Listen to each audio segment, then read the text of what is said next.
What is up guys, Greedy Knight here with my status charge blade builds in Master Rank. I'll be going over the recommended gear and playstyles to optimize status affliction. Let's get into it. For the weapons, the top picks are Chameleos for poison, Volvodon for paralysis, Somnicanth for sleep, and Magnamalo for blast. The alternatives are the Bizarrios charge blade, the Cat charge blade, the Antique charge blade, and the Teostra charge blade, respectively. While the weapons had similar stats, the top picks had better sharpness or slots for builds. To maximize status proc, Spinning Axe will be the favored playstyle since each attack has a 33% chance to inflict status, including Spinning Axe ticks. With the initial chop and the 5 ticks, you have a statistically probable 2 status procs per chop. Do note that the axe ticks have a 20% reduction to status buildup, so each tick will apply 6 to 10 status for the weapon selected.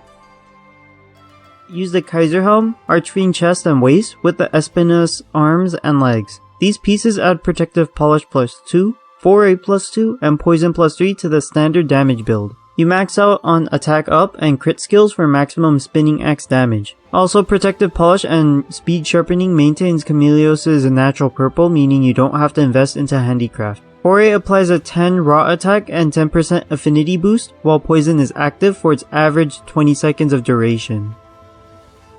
Other statuses like Paralysis and Stun block the build-up threshold until the monster recovers. However, you can continuously build up poison even if they are afflicted with the status, so maintaining poison procs and the Foray buff shouldn't be a problem.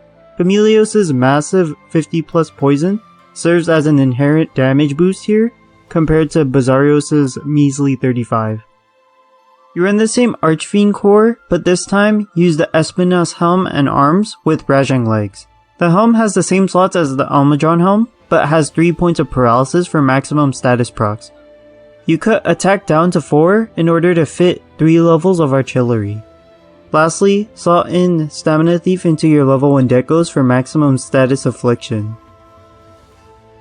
The idea here is to use Paralysis to lock the monster in place, move to the head, and bash their face in with artillery boosted impact vials for the KO. With 1 point in Foray, you get an extra 10 raw attack during a Paralysis, so that will make the KO that much easier to obtain. On top of that, you use Stamina Thief to slow down the monster to make buzzsawing its face manageable. Since statuses build up independently, you can build up Paralysis while the monster is KO'd and build up KO while it's paralyzed. All the while, the monster gets slower and slower thanks to Stamina Thief. Also, turn off the attack initiated Weaving Rides and settings and spam Air Dash to get another window of damage. Sleep uses a standard crit set of Kaiser Helm, Furious George, Balstrax arms, Archfiend waist, and Rajang legs. Slot in attack up for maximum wake up damage. You can fit in Stamina Drain and Speed Sharpening since there are plenty of level 1 slots. The wake up slap, the music will stop and the monster will start to drift into a snooze. Before it does, stop hitting the monster. The first attack it receives while asleep will be doubled. The Super Slam is Charge Blade's hardest hitting move, with Axe Hopper hitting slightly harder than the grounded version. For Axe Hopper, aim the catapulting slam so it does not hit the monster, and then input a super aimed at the monster's head. For a grounded super, enter Axe mode and remain 2 evade links away in proximity to the head. Then input your super. The first swing should miss, allowing your slam to connect. By the time the monster wakes up, you will be back in Sword and Shield mode. The last set uses the Kaiser Helm, arms, and legs with the Archfiend chest and waist, which is the same as the Fire Element file build, piecewise. You slot in Handicraft or Protective Polish to maintain Magnamalo's natural purple sharpness, along with using the usual crit build decos. Then you dump points into attack. Slot in Teostra Soul in the Rampage slot to crank up that blast damage.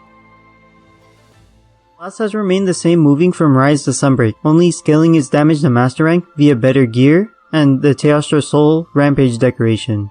I recommend reducing your own particle effects since the blast clouds and CSS ticks clog up the screen more so than other statuses. This way you could focus more on the monster rather than an obscured screen. If this video was helpful to you, consider subscribing if you want to see more content like this. Comment down below any topics you want me to cover. That's all I got for this one. Greedy Knight, signing out.